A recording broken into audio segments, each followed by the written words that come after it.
Olá, YouTube, tudo bem? Eu espero que sim. Hoje vamos ver mais um conteúdo assombroso. Na verdade, é só curioso mesmo, é um suspense. Vamos saber aqui sobre esse vídeo de pessoas que desaparecem e depois aparecem. Sabe? Aquela pessoa que você deu como perdido, você nem contava mais em achar no bolso da calça e do nada você acha? Enfim, é sobre isso esse vídeo. Não deixe de curtir, comentar e compartilhar. O canal que a gente vai reagir hoje é o canal Mistérios Escuros. E por que eu não tô inscrito? Porque eu queria ensinar você a maneira correta de se inscrever. É só você vir aqui, ó, inscrever-se.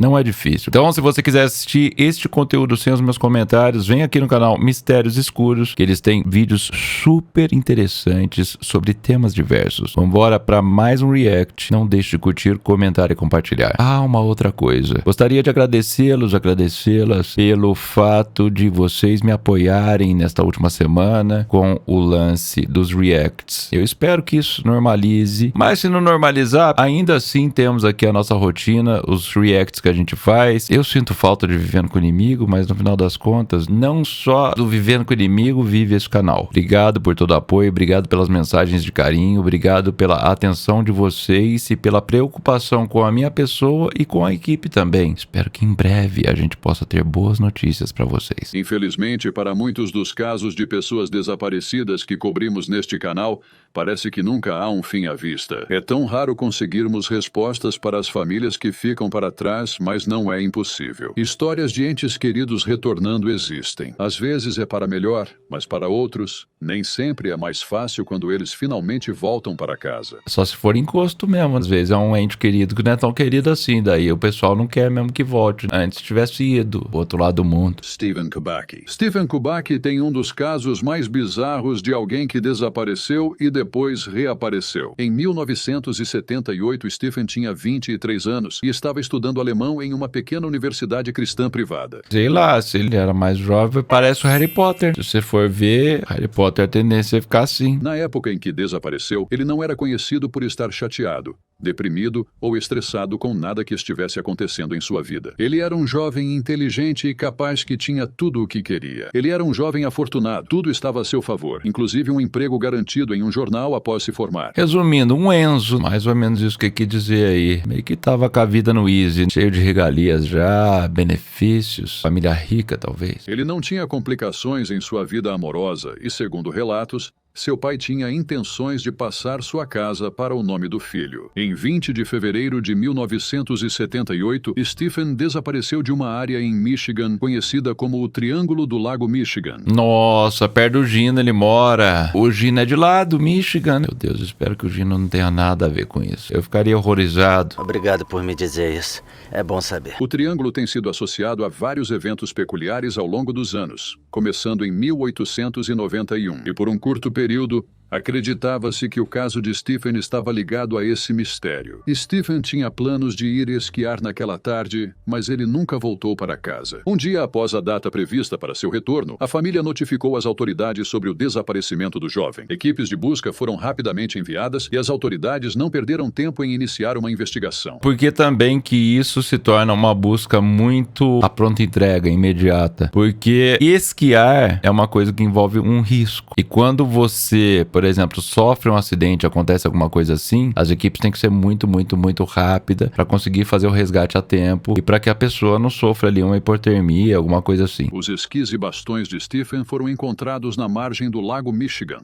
E pegadas foram encontradas no gelo levando em direção ao lago. Meu Deus, então foi isso mesmo. Um grupo de snowboarders encontrou sua mochila, que continha uma conta de dentista, permitindo que eles identificassem a quem pertencia. Durante essa busca pelo jovem de 23 anos, uma equipe de resgate sobrevoou a área. As pegadas que eles avistaram pareciam parar na borda do gelo que estava intacto. Uma busca mais detalhada na área não revelou mais pistas. Não houve sinal de Stephen por mais de um ano. A polícia presumiu que o jovem havia caído e se afogou no lago. Um mês depois de seu desaparecimento em março de 1978, um amigo da família recebeu nomes e números de um chamador não identificado para entrar em contato em relação ao desaparecimento. Cara, peraí, velho. Esse cara, ele ficou mais de um ano sumido e voltou, sendo que todas as pegadas, os rastros estavam levando pro rio. É meio bizarro, parece coisa de sobrenatural mesmo. Mas todos os números estavam desconectados. A mãe de Stephen descobriu mais tarde que Stephen havia ligado de um dos números antes, mas ela não sabia sabia a quem ou onde o número pertencia. Enquanto a polícia rastreava o número anterior, eles nunca foram nomeados publicamente, e seu nome nunca apareceu quando os arquivos da polícia foram posteriormente revisados por jornalistas, sugerindo que talvez essa pessoa tenha sido finalmente descartada da investigação. Os detetives que trabalhavam no caso chegaram até a enviar os registros dentários de Stephen para Chicago para ver se o jovem de 23 anos havia se tornado uma vítima do serial killer John Wayne Gacy. Ali, provavelmente, era a área que esse John Wayne aí atuava. Porque essas séries, eles matam várias e várias pessoas naquele raio de alcance. 15 meses após o desaparecimento de Stephen, em 5 de maio de 1979, ele apareceu na porta de seu pai. Ah, o palhaço! Nossa, vocês lembram do palhaço? Aqui que matou um monte de jovens, inclusive. Animador de festa, lembra que ele contratava pra empresa dele e ele sempre matava as pessoas? É ele sim, que loucura. Seu pai, um trabalhador de fábrica aposentado de 53 anos, estava exultante que seu filho finalmente havia voltado para casa, mas naturalmente ele estava confuso. No entanto, Stephen parecia ainda mais confuso quando descobriu que havia desaparecido por tanto tempo. Será que ele perdeu essa noção do tempo? Às vezes nem ele se deu conta que ele ficou sumido por tanto tempo. De acordo com seus próprios relatos, o jovem acordou em Pittsfield, a 728 quilômetros de Michigan e a 64 quilômetros da casa de seu pai. Cara, que é isso? 700 quilômetros? O pai dele então morava longe. 74 quilômetros da casa do pai dele, 700 do Michigan? O pai dele é de Osasco? Ele estava deitado em um prado e, quando acordou,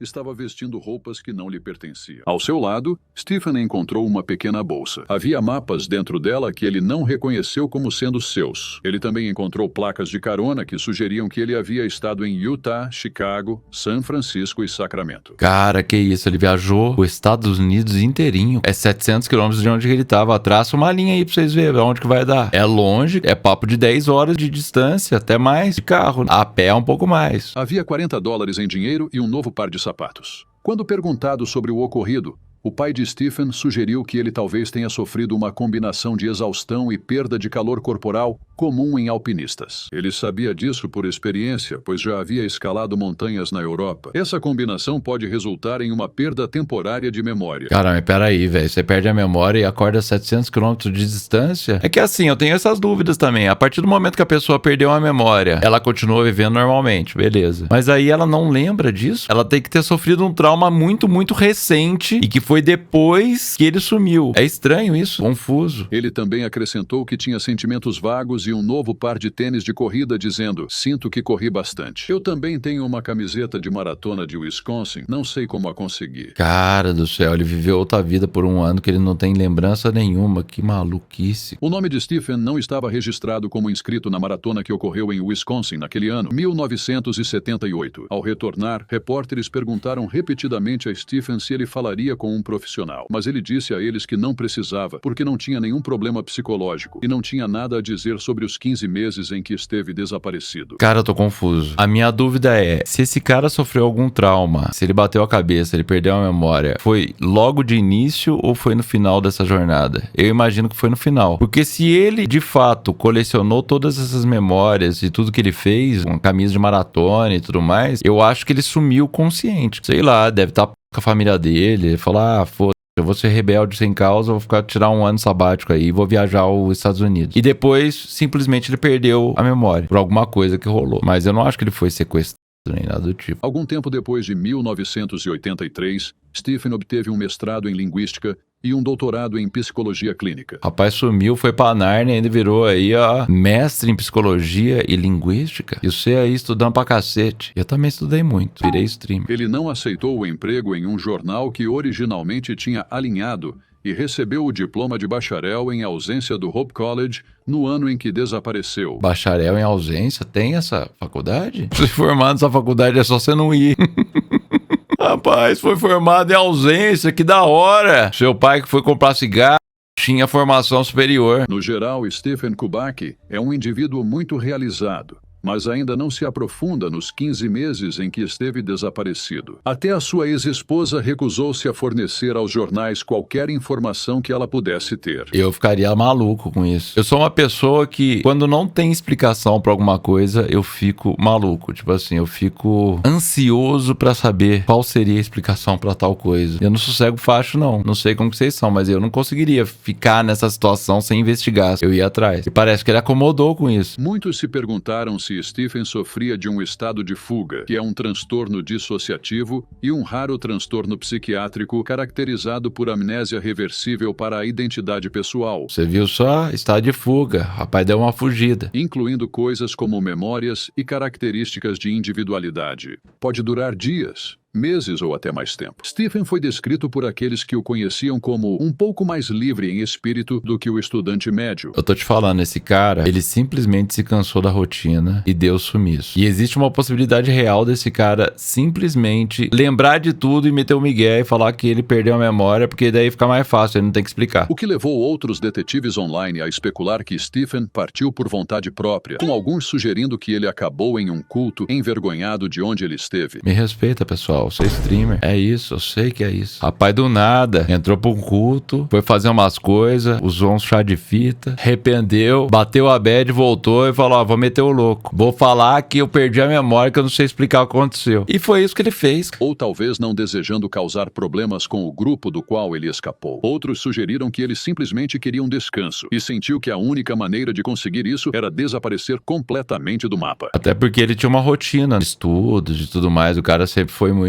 disciplinado, aparentemente. E quando se trata de uma família que tem dinheiro, vamos falar que é uma família assim, nos anos 70, muito provavelmente eles eram extremamente exigentes com a criação do filho. Você imagina a pressão na cabeça desse moleque, a idade que ele tinha pra, sei lá, velho, virar algum tipo de gênio ou superar as expectativas dos pais. Eu acho que é alguma coisa assim. William Bates. William Horatio Bates nasceu em 23 de dezembro de 1860 em Newark, Nova Jersey. Ele se formou na Universidade de Cornell em 1881 e recebeu seu diploma de medicina do College of Physicians and Surgeons da Universidade de Colômbia em 1885. Ele era frequentemente consultado em casos incomuns, apesar de sua especialização médica. Ah, foto boa, câmera de 1800 e pouco, é boa mesmo. Acho que é o primeiro TechPix. Ele também era professor na Universidade de Nova York. William era renomado em sua área por sua abordagem para corrigir distúrbios da visão, que ele baseava em princípios psicológicos incomuns para a época. Quer dizer que se eu fosse louco, eu tinha probabilidade também de ser cego? Dito isso, só porque ele era renomado não significa que era reverenciado por seus colegas de profissão.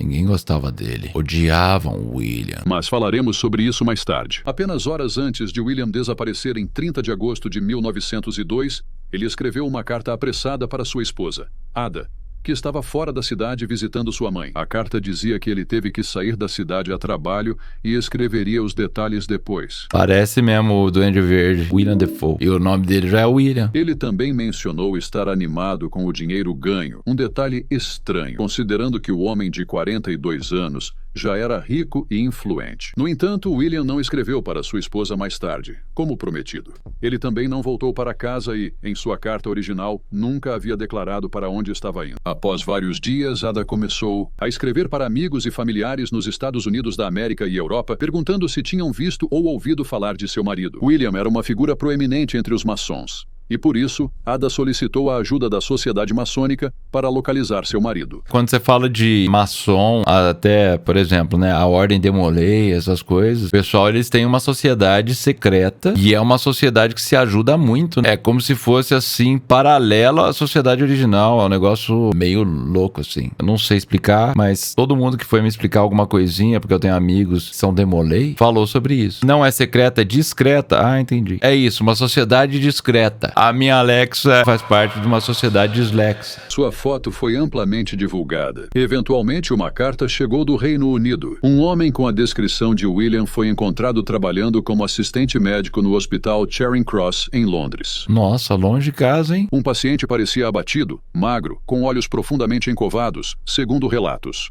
William mais tarde admitiu que se lembra de ter passado fome em vários momentos nas 6 semanas anteriores, apesar de sua enorme riqueza. Que isso? Eu acho que ele também teve algum surto psicótico, alguma coisa. Será que uma pessoa em surto, ela esquece o que ela tá fazendo? E dá pra ficar em surto por tanto tempo? Ada embarcou no próximo barco para a Inglaterra, mas quando chegou, ficou devastada ao descobrir que William não a reconheceu. Ele não tinha nenhuma lembrança de sua vida antes de Londres. No entanto, ele foi persuadido a passar algum tempo com ela e, conforme os dias passavam, vagamente se lembrou de que havia sido chamado para embarcar em um navio e realizar uma cirurgia. Que loucura, imagina só. Hoje, com todos os recursos que a gente tem, com internet, com tudo, é difícil você encontrar uma pessoa se ela não quer ser encontrada. Ou se ela quiser ser encontrada mesmo, não sei, é difícil. Imagina que a pessoa perdeu a memória e saiu daqui do Brasil e do nada tá na Inglaterra. Não é uma coisa simples. Em 1800 conseguiu chegar até ele. Que loucura, hein? Ada tinha toda a intenção de ficar em Londres com ele até que ele se recuperasse. Mas 2 dias depois, William deixou o hotel e ela nunca mais o viu. Nossa, o cara sumiu 2 vezes. Às vezes não gostava muito da esposa, perseguindo o marido, achando que ele tá precisando de ajuda e o rapaz querendo o desquite. Ela continuou a procurá-lo, nunca perdendo a esperança. Mas morreu antes que pudesse localizar seu marido em 1907. Nó, pessoal, 40 anos depois. Quer dizer, eu não sei. É de 1860? Não sei. Mas passou muito tempo. Quando William foi encontrado novamente, foi em Grand Forks, Dakota do Norte. Em 1910, outro médico e bom amigo de William foi encontrado morto na Dakota do Norte. 1910, o rapaz já saiu de Londres, agora já tá de novo nos Estados Unidos, na Dakota do Norte. E seu corpo foi encontrado no norte, Cidade onde o segundo filho de William passou e em algum momento esbarrou e o reconheceu. O homem de 50 anos tinha um pequeno consultório na cidade, mas seu amigo o convenceu a voltar para Nova York, onde abriram um consultório juntos. Cara, qual que é a chance do filho dele esbarrar com ele e reconhecer? Que mundo pequeno. Esse cara estava fadado a perder a memória várias vezes e fugir várias vezes e a família sempre encontrá-lo. Ele era péssimo escondendo. William nunca recuperou suas memórias. Ele seguiu como médico assistente no Harlem Hospital e depois se casou de novo. Em 1917, ele estreou o sistema de exercícios de Bates, em uma revista dirigida por um conhecido charlatão da saúde. Olha lá, o rapaz foi vender suplemento no e-commerce. O artigo foi bem recebido e aumentou as assinaturas da revista. Em 1920, ele publicou um livro composto por desinformação bizarra e exagero. O perfeito alinhamento sem óculos de Bates. Seus novos conceitos de cura para tudo estavam em desacordo com tudo o que ele havia sido ensinado e aprendido nas últimas décadas de sua prática. Seus novos métodos o tornaram reverenciado pelo público, mas o colocaram em desacordo com seus colegas. William Bates morreu em 10 de julho de 1931, aos 70 anos. E é desconhecido o que exatamente causou sua perda de memória. Seu obituário no New York Times disse que ele sofreu uma forma estranha de afasia. Mas essa é uma doença que limita principalmente as habilidades de comunicação de uma pessoa. Ele pode ter, durante várias e várias vezes na vida dele, um episódio no qual ele de fato perdeu aí a memória. E isso acarretou, no final das contas, seu próprio falecimento. Pode ter ligação. Alexa, o que é a afasia? A afasia é um distúrbio de linguagem que afeta a capacidade de comunicação da pessoa, tanto oral quanto verbalismo. Essas informações e orientações não substituem o atendimento médico. Em caso de dúvidas ou sintomas, procure orientação médica. Alexa, mas se eu tiver com afasia, eu não sei me comunicar. Logo, como eu vou procurar uma orientação se eu não sei comunicar? Não sei como posso ajudar. Exatamente, Alexa. Em vez de apagar toda a sua memória. Alguns especularam que ele sofria de amnésia retrógrada, enquanto outros se perguntavam se ele era vítima de um transtorno dissociativo, que ocorre em aproximadamente 0,2% da população. Vocês lembram daquela matéria do Fantástico? Daquela menina que tinha múltiplas personalidades, daí ela ia falando lá, várias personalidades, já 50 nomes, só que daí descobriram que não fazia muito sentido no final das contas. Porque o que acontece? Quando você tem, eu acho que é transtorno dissociativo de identidade, alguma coisa assim, eu não lembro o nome. As personalidades não se conversam, ou seja, a partir do momento que eu tenho múltiplas personalidades e agora eu sei lá, eu sou o Big Ed, eu não sei que o Okabone existe. Logo, você não tem noção que você está vivendo uma outra vida no teu próprio corpo. Foi o que eu entendi quando eu vi alguns cortes explicando sobre isso. Se eu estiver falando alguma besteira, por favor, me corrijam aí. Muitos, porém, sugeriram que ele pode ter se afastado de sua antiga vida voluntariamente. Talvez ele estivesse endividado ou cansado de sua vida e casamento. Exato. Isso daqui é uma possibilidade dele ter metido louco também, assim como o Harry Potter Potter lá no começo. Seja qual for a explicação, a vida e a história de William Bates é um dos casos mais bizarros e curiosos do final do século XIX. Tem um caso no Lendas Urbanas que eu reagi há bastante tempo, foi um dos primeiros que eu reagi. O cara, ele meteu o louco, ele tava endividado, existia um seguro de vida no nome dele, alguma coisa assim, e ele meio que forjou a própria morte. Depois a polícia chegou, achou ele, alguma coisa assim, e ele foi e se desviveu de verdade. Você volta no tempo, ainda tem pessoas que fazem coisas absurdas aí pra conseguir sumir, fazer alguma coisa. Mas era muito mais comum na época, porque a chance de você encontrar alguém, se a pessoa quisesse sumir mesmo, era mínima. O cara ter ido pra Inglaterra, pessoal, e não se lembrar de nada, eu acho que ele meteu o louco. John Darwin nasceu em 14 de agosto de 1950 em Hartlepool, County Durham. Ele se casou com Anne Stevenson em dezembro de 1973. Após o casamento, John passou a ensinar matemática e ciências em uma escola local por 8 anos antes de mudar para um emprego no Barclays e depois conseguir emprego como oficial de prisão. Anne trabalhava como recepcionista em um consultório médico. O casal também tinha um negócio conjunto onde alugavam kitnets na área de County Durham. No entanto, as coisas para o casal pioraram em 2000, quando eles se endividaram após a compra de 2 casas. Ih, cara. Essas compras acumularam dezenas de milhares de libras em dívidas. John foi visto pela última vez remando para o mar em seu caiaque em 21 de março de 2002 em um pequeno resort à beira-mar no distrito de Hartlepool. Depois que ele não apareceu para trabalhar naquele dia, um relatório de pessoa desaparecida foi registrado para ele e uma busca em grande escala no mar foi iniciada para o desaparecido de 52 anos. É muito difícil. A imensidão do oceano, se achar uma pessoa, ela não precisa nem estar por baixo da água para não ser localizada. Se ela estiver na superfície, ainda assim é quase que impossível. É um negócio louco. 99,8 quilômetros de costa foram vasculhadas, mas não encontraram nenhum sinal de John, exceto por seu remo de 2 pontas. No dia seguinte, 22 de março, seu caiaque foi recuperado. O mar havia estado incomumente calmo no último dia, deixando os socorristas intrigados sobre como ele poderia ter se metido em problemas. Mas John não havia sido vítima do mar. Durante os primeiros anos em que estava desaparecido, ele morava ao lado da casa da família em um dos quartos alugados. Meteu o louco? Fez até a sobrancelha. Você viu que a sobrancelha de todo que estava usando? Em fevereiro de 2003, ele voltou secretamente para morar com sua esposa. Enquanto Anne estava publicamente lamentando pelo marido perdido, ela estava ciente do plano de John o tempo todo. Nossa, cara, meteu a louca. Bom, só pra entender aqui, em março de 2002, o cara some, dá um perdido aí de caiaque no oceano. Tudo indica que é por conta da dívida que ele tinha ali, por conta dos 2 sobrados que ele emprestou dinheiro e faliu, sei lá o que aconteceu. E a esposa sabia e veio a público procurando por ele e tudo mais. Eu acho que eles tentaram dar o golpe no seguro de vida aqui, tá? O casal planejou forjar a morte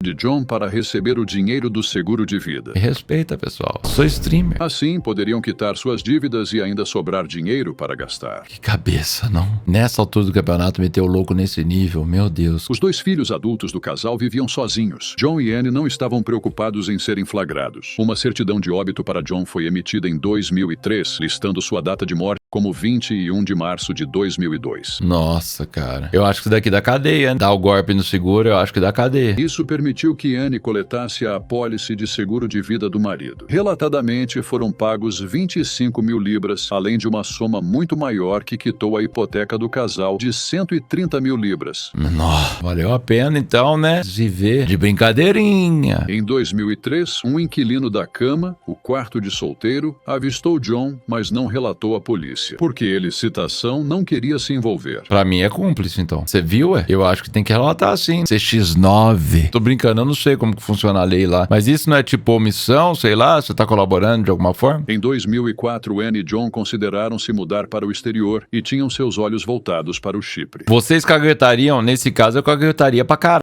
Sem pensar 2 vezes. Ah, o cara meteu o louco, sai fora, vai dar golpe nos outros, a mulher aparecendo chorando ali. Imagina quantas pessoas que não se mobilizaram pra procurar. Dor de cabeça. Ah, eu ia caguetar, falar, ó. Oi, tudo bem? Tudo, pode falar. Seguinte, sabe aquele rapaz que sumiu de caiaque? Que rapaz que você tá falando? Aquele sobrancelhudo. Ah, sei. Do dia 21 de março. Exato. Então, ele meteu o louco. Ele tá vivo, tô vendo ele aqui agora, tá só de cueca. Como assim? Você é amante dele? Não, que eu sou vizinho dele, tô vendo a janela aqui. Ele tá dançando agora. De cueca? Exato. Que música? Macarena. Ah, tudo bem. Bom, vou mandar uma viatura até o endereço. Eles visitaram em novembro para olhar uma propriedade. John havia solicitado um passaporte sob um nome falso, John Jones, mas usou seu endereço real. O cara do nada virou um lutador de UFC. John Jones, desgramado. Ele foi para o exterior novamente para olhar a compra de um barco de 45 mil libras em algum momento daquele ano. Em 2006, o casal começou a considerar a compra de uma propriedade no Panamá, em vez de Chipre. Do nada ia ser vizinho da Jasmine. Meu Deus! Eles voaram para o país em julho e foram fotografados por um agente imobiliário panamenho. Esta foto foi postada online, embora não tenha sido descoberta por um bom tempo. No ano seguinte, em março de 2007, Anne e John formaram a Jaguar Properties e compraram um apartamento de 2 quartos em Eldorado por 22.680 quilogramas. Peraí, comprou um quarto com 22 toneladas? Eu não entendi. Os recursos vieram da venda do quarto anexo à casa deles no Reino Unido. Um mês depois, Anne voltou sozinha para a Inglaterra para vender a casa da família. Em maio, eles adquiriram um imóvel tropical de 200 mil libras, perto do Canal do Panamá, com a intenção de construir um hotel. Que golpe foi esse? E olha o corte de cabeça dessas crianças, um é o alfalfa, do Batutinhas. A polícia iniciou uma investigação sobre a morte de Anne e de seu marido em setembro de 2007, quando um colega ouviu uma ligação telefônica entre o casal. Um mês depois, a casa da família foi vendida por 133.951 quilogramas e Anne partiu para o Panamá. Sabe por que falou quilograma, né? A moeda da Inglaterra é a libra. Na tradução, a IA pegou libra, converteu para a nossa unidade de medida de peso e traduziu desse jeito, não é? Ah, quilograma tá foda, tá da hora. Porém, uma alteração nas leis de visto do Panamá levou John a enviar um e-mail para sua esposa em 14 de junho de 2007. Passaportes e identidades agora precisavam ser checados pela polícia do Reino Unido para que britânicos obtivessem vistos de investidores no Panamá. Se o cara meteu o louco, na documentação o cara vai ter que falsificar então, ele vai cair na burocracia, fica vendo. John estava ciente de que sob tanta investigação, sua identidade falsa nunca se sustentaria. Então, em vez disso, ele elaborou um plano para se entregar fingindo amnésia. Em 1º de dezembro de 2007, John entrou na Delegacia Central de West End, em Londres, alegando não ter memória dos últimos 5 anos. Caralho, que cara malandro. Meu Deus, velho do céu. Meteu o louco 2 vezes. Ai, cara. Quando Anne recebeu essa notícia, ela agiu como se estivesse chocada, mas cheia de alegria por finalmente se reunir com seu marido. Que mentirosa. Ai, meu Deus. Sabe o que ela tá parecendo? Aqui é a mulher no Harry Potter 1. A Minerva lá, eu acho que é ela, igualzinha, bruxa. No entanto, a polícia já estava desconfiada do casal, dado as frequentes viagens de Anne ao exterior, a transferência de grandes somas de dinheiro e a venda da casa da família. Então, o Daily Mirror publicou a imagem do casal quando estavam no Panamá em 2006. O ser humano não tem um pingo de vergonha na cara. E toda a história começou a se desenrolar. Aos olhos do público, com John sendo apelidado de Homem do Caiaque pela mídia britânica, Anne confirmou que a foto era dela e de seu supostamente falecido marido, e John foi preso enquanto visitava um de seus filhos. Casa caiu. Eu acho que ela vai ser presa também, ela é cúmplice. Mais evidências condenatórias surgiram quando a polícia encontrou o passaporte de John Jones e que John havia feito várias viagens ao exterior usando este passaporte falso. Antes da história se desenrolar, os filhos de John ficaram extasiados ao saber que seu pai estava vivo. Vocês acham mesmo que essas crianças não sabiam? As crianças. A mãe no Panamá, do nada, fazendo empresa. Pra mim, a família inteira era cúmplice. Todo mundo tá sabendo. Eles estavam vivendo uma vida ciente do que tava dando golpe. Mas após o golpe vir à tona, eles expressaram sua desaprovação e anunciaram publicamente que desejavam não ter mais nenhum contato com nenhum de seus pais. É mais fácil, pra não ser preso. Mãe, avisei você, se a casa fosse cair, vou dar uma de louco. Nem conheço vocês mais. Em 2008, Anne e John Darwin foram condenados condenados por fraude. John enfrentou mais acusações relacionadas ao seu passaporte falso. No final, Anne foi condenada a 6 anos e 6 meses, enquanto John foi condenado a 6 anos e 3 meses. E eu acho que eles perderam todo o patrimônio, mas eu acho que eles conseguem esconder ainda, viu? Será que valeu a pena pra eles? Ambos recorreram dessas sentenças e ambos foram rejeitados. O casal foi libertado em liberdade condicional em 2011 e todas as suas propriedades e ativos foram apreendidos para que pudessem pagar o que deviam. Mas eu acho que ficou sem dívida. Meio que aquelas dívidas que eles tinham de hipoteca lá atrás, eles pagaram. Após a libertação da prisão, Anne e John se divorciaram. Segundo relatos, John havia escrito para outra mulher enquanto estavam na prisão, se gabando de sua, citação, alta libido e alegando que estava deixando sua esposa. Ai, meu Deus. Querida Diana, muito bom escrever para você. Gostaria de te encontrar pessoalmente. Digo, você não vai se arrepender. Sou conhecido por tripezão e vou satisfazer os teus desejos. Por favor, me espere. Já estou largando da minha esposa. Com amor, John Jones. Anne cortou laços com seu marido. Em fevereiro de 2015, John, com 64 anos, casou-se com uma mulher filipina na casa dos 30 anos. Nossa, 90 dias pra casar, velho, do nada. No mesmo ano, Anne era conhecida por trabalhar com a Real Sociedade para a prevenção da crueldade contra os animais, vivendo uma vida tranquila e honesta. Desde então, ela reparou seu relacionamento com seus 2 filhos, embora não esteja claro se o par algum dia perdoou seu pai por forjar a própria morte.